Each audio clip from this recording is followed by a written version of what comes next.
A nossa saudação a você que está nos ouvindo e nos assistindo. E na entrevista técnica da semana, a gente aproveita então para falar a respeito da participação dos médicos veterinários Alisson Juliano Nunes, lá de Arroio de Estrela. Já me atrapalhei aqui, de Estrela Velha, né? Arroio do Tigre. Arroio do Tigre, outro. Vamos lá de novo. Um, dois, três. A nossa saudação a você que está nos ouvindo e nos assistindo, e na entrevista técnica da semana, nós vamos aproveitar então a oportunidade para repercutir a participação dos médicos veterinários Alisson Juliano Nunes, lá de Estrela Velha, e Cassiano Corazza, de Alto Alegre, nos dias 21 e 22 de março, em evento, né, das OETs, que foi realizado então em Uberlândia, Minas Gerais, Minas Gerais, que é um polo de produção leiteira que sediou então esse importante evento que tratou de muitos assuntos, foram 2 dias intensos de muito conhecimento, então, para os nossos médicos veterinários, que muito bem representaram a Cotriel nesse evento. E nós vamos falar um pouco sobre alguns dos assuntos, né? O evento é bastante extenso para a gente conseguir colocar tudo que foi discutido aqui, mas a gente escolheu 2 assuntos para que eles discorram, para que a gente possa passar esse conhecimento para o produtor. Vou começar então com o Alisson Juliano Nunes, então, por a questão de ordem alfabética mesmo, então, né? Juliano, o que você pode falar sobre a importância desse evento em termos de conhecimento? Saudação e muito obrigado por ter aceito o nosso convite, Juliano. Saudações, Roger, a você, ao nosso colega Cassiano, que está aí, que nos acompanhou nessa viagem, e a todos os associados que estão nos acompanhando aí por esse canal. Bom, Roger, no meu caso foi a primeira oportunidade que eu tive para participar desse evento, né, o Novos Enfoques em Bovino de Leite, né, que foi a parte que a gente participou, e ele é um evento de grande importância porque, assim, ele junta as principais referências do agroleiteiro específica para cada especialista em cada ponto, entende? A maioria dos palestrantes eram americanos, né? E a gente sabe que a pecuária americana anda na frente, nós, brasileiros, estão bem mais desenvolvidos, né? Aplicaram muito mais tecnologia, são mais eficientes no sistema. Então, nada melhor que a gente ver o que eles estão fazendo lá para nós ir adaptando aqui e tentar chegar na eficiência que eles têm também. Cassiano, Juliano, o que te chamou a atenção sobre a questão, né? Eu vou pegar esse gancho da pecuária americana, né? Já vários produtores, inclusive, já fizeram relatos que visitaram os Estados Unidos e se impressionaram quanto à questão da produtividade. Lá, eles não têm o clima tropical que a gente tem, não passam por estresse térmico, mas, por outro lado, eles têm no ano inteiro, né, muito mais dias de frio, né, para conseguir essa produtividade. O que de lição de principal se pôde ver lá em termos de experiências americanas que a gente poderia trazer ou pelo menos tentar copiar para o Brasil, adaptar à nossa realidade? Exato, né, Roger? Então, até dá para comentar assim, o pessoal americano, eles são muito eficientes no que eles fazem, né? Até porque eles não têm muita questão do clima, a parte quente, como a gente tem aqui, estresse calórico, para eles é mais fácil de controlar. Mas, por outro lado, lá neva, né? Então, o período para eles produzir volumoso e forragem é bem menor que o que nós temos aqui. Então, eles têm que ser muito mais eficientes que nós para produzir o alimento naquele período que é favorável para eles, para garantir a alimentação no período todo. Então, o pessoal, eles têm um desafio enorme, né?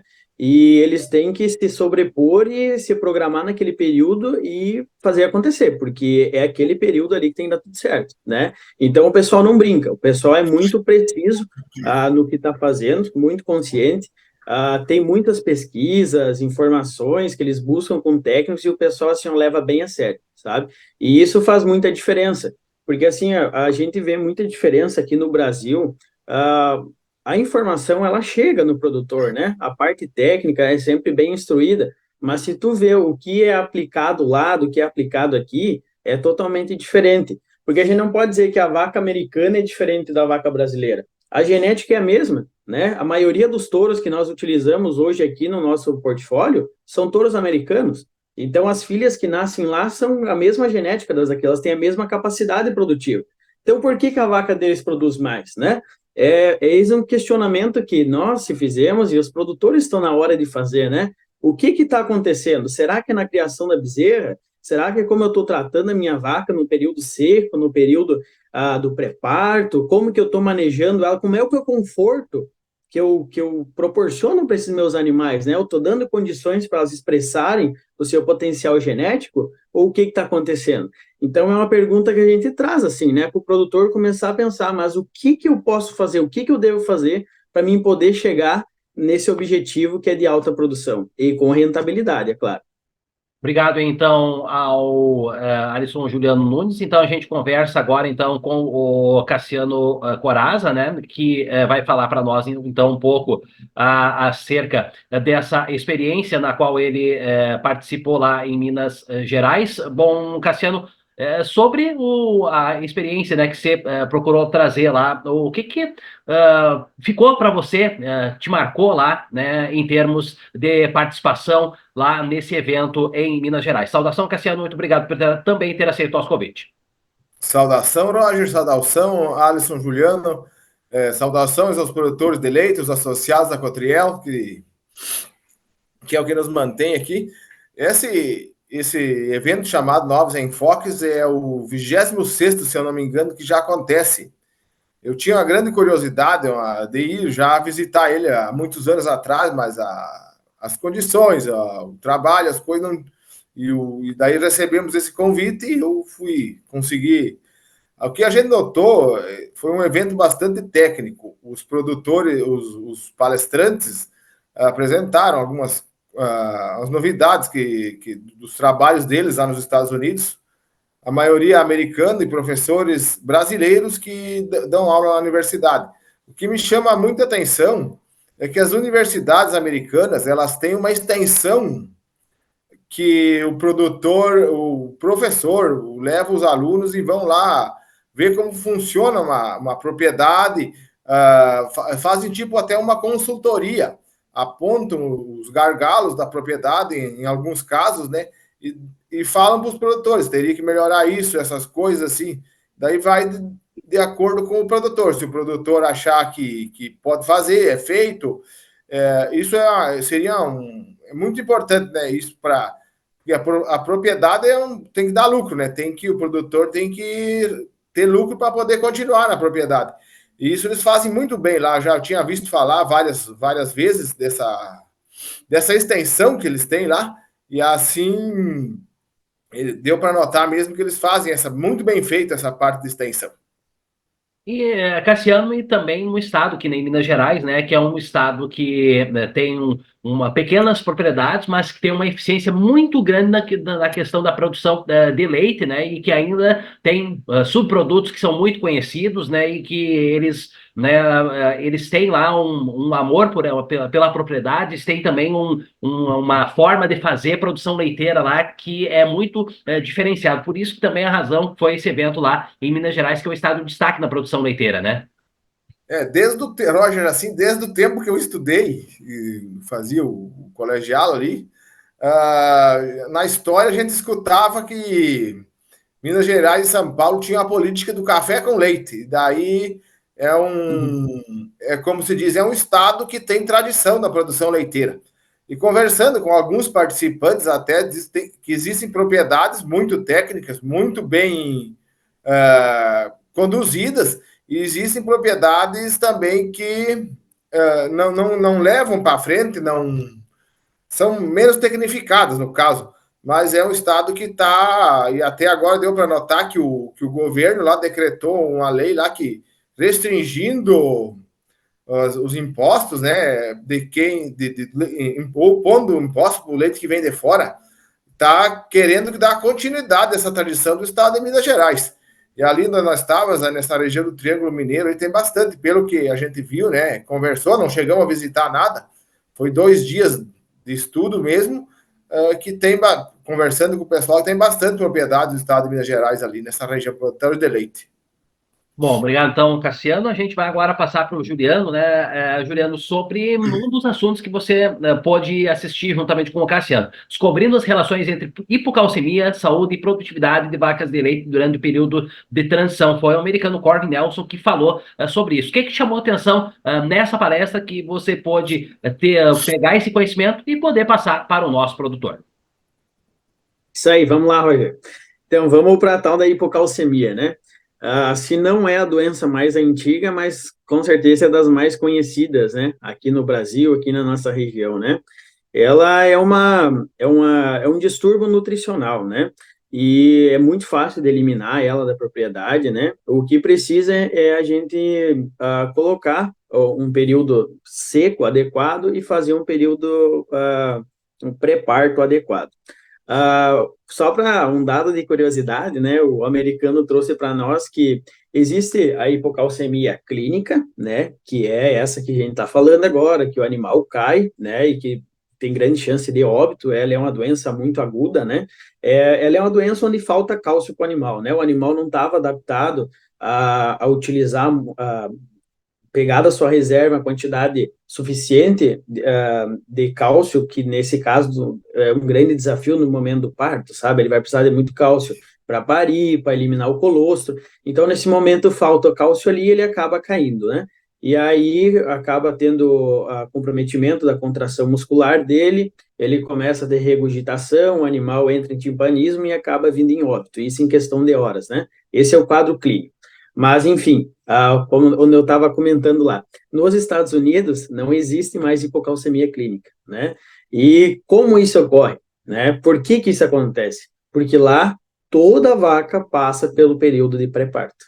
Então, que é a maneira mais adequada de se trabalhar esse momento. O Cassiano está aqui, não deixa eu mentir, né? Porque no período de inverno, certamente o cargo de atendimentos e chamados da nosso departamento, certamente é para hipocalcemia. Entrada de inverno ali é o que mais ocorre, né? E por que que isso ocorre? Porque o nosso produtor ainda não se antenou que a importância desse período, né? Essa categoria, quando a gente seca o animal, geralmente o pessoal acaba deixando essa categoria de lado. Ele foca nas lactação. Eu não estou dizendo que não precisa focar nessa categoria de lactação, com certeza é o que está pagando a conta da propriedade e gerando receita, né? Mas essa vaca seca, eu preciso dar uma atenção especial para ela, manter uma nutrição adequada para ela, um conforto para esse animal, porque ali está sendo formada uma bezerra dentro no seu útero, né? Que daqui a uns meses vai ser minha nova produtora na propriedade, né? E sem dizer que nesse período é que essa vaca vai regenerar toda a glândula mamária dela. Então, a lactação dela, o sucesso, depende do como ela vai passar esse período pré-parto. Se ela tiver um estresse calórico, um estresse nutricional, carência de mineral, vai comprometer o desenvolvimento dela. Então, o desempenho dela na lactação, com certeza, vai ser comprometido. Sabe? Então, ali é um bom gargalho que a gente pode trabalhar. Da questão da hipocalcemia, né? Então, como que a gente faz esse manejo? A vaca, após a secagem, ali na período de vaca seca, que a gente chama, né? Ela deve ser feita uma dieta específica para esse animal, né? Óbvio, você não vai ter um custo muito alto nessa dieta, é uma dieta de manutenção, a gente diz assim, né? Mas qual é a importância dela? Ela vem vitaminada, ela vem com suplemento de vitamina A, vitamina D, vitamina E, que é o que ela precisa para fortalecer a imunidade, ter um colosso adequado para fornecer para sua bezerra, né? E poder, então, ter todo esse mineral, essas substâncias que precisam para ela ter uma boa regeneração da glândula, né? Entrando 21 dias antes da aparição, esse animal deve entrar, então, para o período de pré-parto. O que é isso? A gente separa esses animais, né, do restante, traz para um local perto da propriedade, onde tenha fácil visualização do produtor, né? Um lugar confortável, limpo, com conforto térmico, certamente, água de livre acesso, né? E aí, então, é feita uma dieta específica para esse animal, onde a gente trabalha com íons negativos. A gente causa uma leve acidose no animal, que vai fazer com que ele vai se adaptar a buscar cálcio no osso dele. Para quando tiver um desafio, ele sabe aonde procurar, o animal já vai estar adaptado.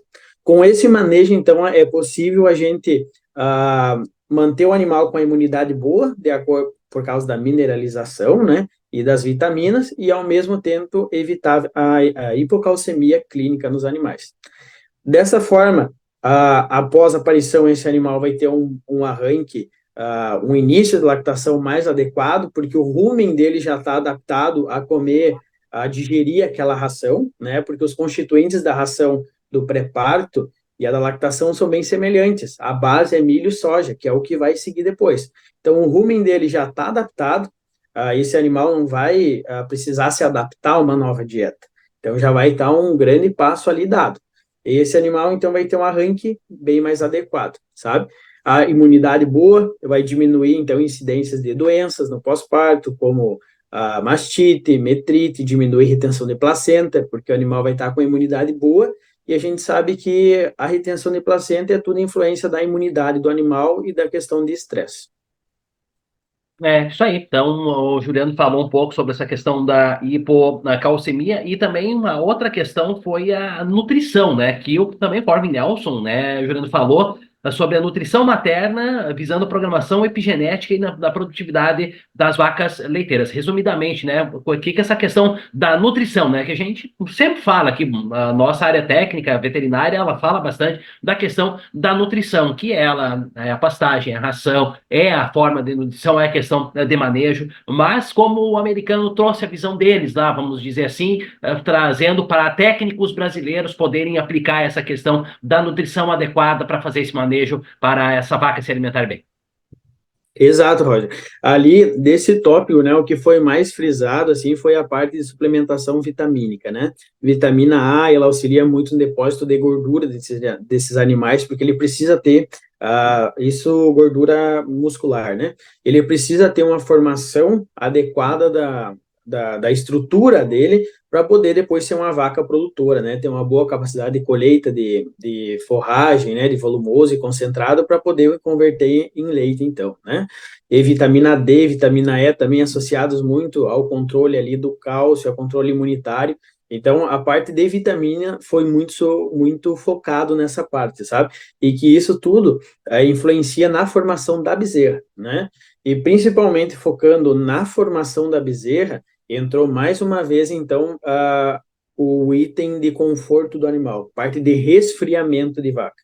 Vaca seca, vaca no pré-parto, que tem estresse calórico, compromete basicamente todo o trabalho feito até ali. Porque esse animal estressado, isso baixa a imunidade do animal, então não consegue depois ter um colosso de qualidade, a glândula não é desenvolvida adequadamente. Então, o estresse, comprovadamente, assim, vacas que são eliminadas desse fator, que são resfriadas, as vacas na próxima lactação dão mais leite. E outra coisa outros dados que eles mostraram, que as próprias filhas dessas vacas que foram resfriadas, a filha que estava no útero ainda, nem nasceu, ela foi resfriada junto com a vaca no período seco. No momento que essa novilha entrou, gestou, pariu, fez o primeiro parto, elas produziram mais leite do que as novilhas que foram geradas sob estresse calórico. Então, mais uma vez, frisando com dados bem comprovados, sabe? Eles trabalham assim com dados em um número grande de animais, as propriedades lá são bem monitoradas, né? A parte tecnológica está bem avançada, monitoramento com colares, com brincos, né? Que traz informação diária desses animais, né? Então, isso consegue se provar assim, um número em torno de 100 animais para cada item que eles traziam, assim, sabe? Em torno de mínimo 100 animais, mas a maioria era de 1.000 animais para cada característica que foi avaliada. Então, é um N bem bom, um N bem confiável que comprova. E realmente essas medidas dão diferença e são um manejo basicamente simples de ser feito na propriedade. Obrigado, então, ao Alisson Juliano. Agora, então, a gente vai falar, então, vai conversar de novo com o Cassiano Coraz, então, que é médico veterinário da unidade da Cotriel de Alto Alegre.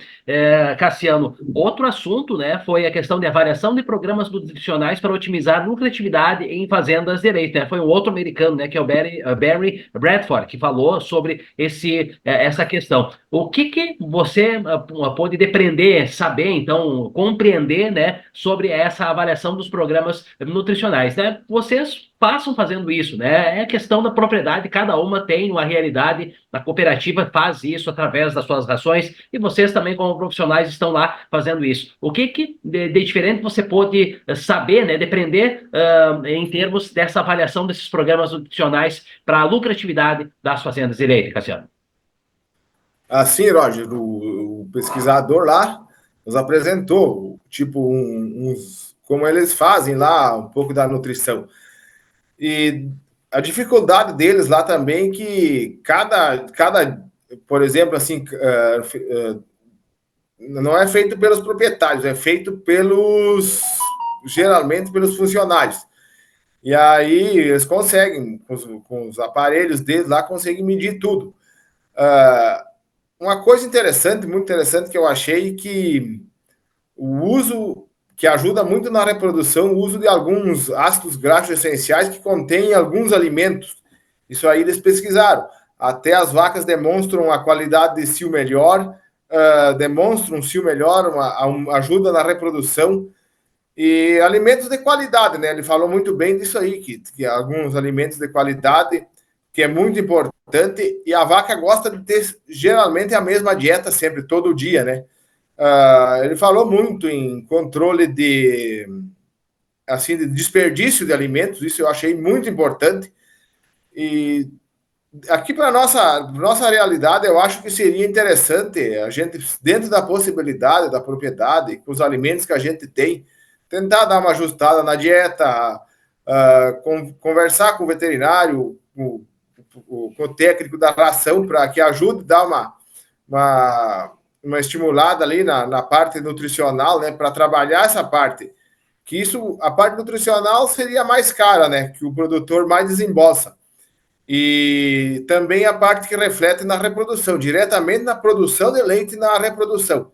Se está tudo ajustado, que nem o Alisson falou sobre o estresse e o estresse calórico, né? E se a gente conseguir controlar o estresse calórico, já é um grande passo para melhorar a produção e melhorar os lucros aí do produtor. Cassiano, sobre a questão dos ácidos graxos em dietas de vacas leiteiras, né, impactos produtivos e reprodutivos, né? O que é uma dieta com ácidos graxos? Explica para o nosso produtor o que se pode utilizar em termos dessa dieta. Ela é executável? Ela é viável, vamos dizer assim? O que você pode saber dessa questão dos ácidos graxos, que foi um dos outros assuntos que foi abordado lá em Minas Gerais também? O que eu vejo que aqui na minha unidade, que eu trabalho, alguns produtores usam propriamente, vamos falar assim, o caroço de algodão, que é um alimento que pode ser usado do começo, do início da lactação ao final da lactação, e ele não tem problemas assim de custo, é alto um pouco o custo, né? Mas comparado então com uma gordura protegida, que existe os outros ácidos graxos, a gordura protegida seria usada, o professor falou lá, desde o parto da vaca até 120, 150 dias no máximo de lactação. Esses ácidos graxos ajudam diretamente na fertilidade da vaca. E daí teria que ver dentro de cada propriedade o que seria mais viável de usar. Seria um caroço de algodão, que a gente não é tão fácil conseguir, ou uma gordura protegida. E tem a gordura protegida específica, que o produtor, de preferência, funciona melhor para usar, e tem outras que funcionam também, mas não são tão específicas assim para ser usada. Eu gostaria até que o produtor que tivesse dúvidas perante a isso, poderá consultar o nosso departamento aí, que a gente consegue dar uma explicada sobre esse negócio, uso da gordura protegida, tudo. Tá certo que o custo agora do custo por produção de leite, comparando ao preço, não está tão viável assim, tão bom, mas como estava conversando com um veterinário lá também, que é nutricionista, a gente não vê essa parte, né? Mas o resultado vem, e vem bem fácil, a gente vê acompanhando as propriedades aí, as propriedades. Um exemplo só, que usam, tipo assim, um caroço de algodão que tem um ácido graxo que ajuda muito na reprodução, facilita, desde a expressão de cio, desde da vaca emprenhar, a gente não anotou muitos dados, né? Mas a gente vê, conversa com o produtor e que o resultado vem. E aparece as vacas, tipo assim, sendo inseminadas antes que outras propriedades. Elas demonstram uma melhor expressão de cio, né? Daí até é mais fácil de detectar cio. Se a gente não conseguir detectar a cio, o veterinário vai lá, faz ultrassom, vê que ela está boa, o produtor não cuidou do cio. A gente pode entrar com ETF, tudo, né? É como a gente faz. Mas dá mais trabalho, né, para o produtor, dá um custo que não é tanto também, funciona muito bem a IATF, mas se o produtor poder cuidar cio, seria melhor. Muito bem, para a gente finalizar então com ambos, né, Juliano, recado final que a gente pode deixar então em termos dessa experiência, né, o que se pode aplicar em termos de conhecimento, o que se, o produtor pode então esperar do profissional médico Adson Juliano, médico veterinário, a partir das experiências que foram trazidas lá neste evento lá em Minas Gerais. É, isso aí, Roger. A ideia, né, nossa é sempre estar evoluindo na cadeia, a gente sempre tem o que estar aprendendo, né? Tem muita inovação chegando todo dia no mercado, né? Então, nós, como corpo técnico, como nossa obrigação, né, a gente está sempre atualizado e buscando o que há de melhor para trazer para o nosso associado, né? Então, a gente está aí, nós somos parceiro dos nossos produtores, né? O que precisarem da nossa equipe técnica, né? A gente está à disposição. Também, então, Cassiano, né, sobre o que de principal você pode tirar desse evento lá em Minas Gerais também, em termos de conhecimento, para passar para o nosso produtor no dia a dia. Eu primeiro queria agradecer o convite, né, que eu tive essa oportunidade aí, que há anos que eu queria ir, e daí agora esse ano apareceu a oportunidade e deu certo. Olha, a gente está aí, aprendemos bastante, eu acho. Teríamos que conversar aí com o produtor, nos procure, que a gente, dentro da propriedade, aí a gente vai ajudar cada vez mais o produtor, ainda mais com esses novos conhecimentos aí, que foram muito bom, foi muito, para mim foi muito grato, né, a essa conquista, esse conhecimento, esses novos conhecimentos que nós tivemos lá, eu e o Alisson. Muito bem, a gente agradece então os médicos veterinários, ao Alisson Juliano Nunes, lá de Estrela Velha, e Cassiano Corazza de Alto Alegre, que falaram então sobre esse evento no qual estiveram participando dias 21 e 22 de março em Uberlândia, Minas Gerais, né? O encontro promovido pelas UETs do Brasil, e no qual puderam trazer vários assuntos, né? E a gente falou então sobre a questão de hipocalcemia, falamos sobre nutrição, e também, principalmente, também o que de conhecimentos puderam obter para passar para o nosso produtor. É a entrevista técnica da semana.